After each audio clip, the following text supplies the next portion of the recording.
In JACC, there is updated information concerning the impact of the need for pacers and also if the subclavian approach during transcatheter aortic valve implantation does indeed have effect on outcomes. These data come from core valve experience in Europe, but have important implications for the ongoing core valve trial in the United States. So, first to the pacemaker need. Transcatheter aortic valve implantation causes AV conduction abnormalities requiring permanent pacer implantation in up to 40% of patients treated with self-expanding prostheses.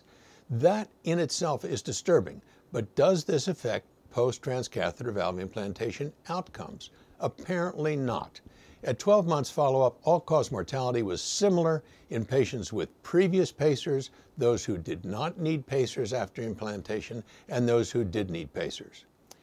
In the same edition of JACC, researchers assessed the procedural and 2-year results of the subclavian approach in the Italian core valve registry and evaluated patients who had unsuitable femoral artery anatomy and compared outcomes to patients who underwent a femoral approach. The two groups showed similar procedural success, major vascular complications, and life-threatening bleeding. Interestingly, the subclavian group showed lower rates of acute kidney injury and of minor vascular complications at the sheath insertion site.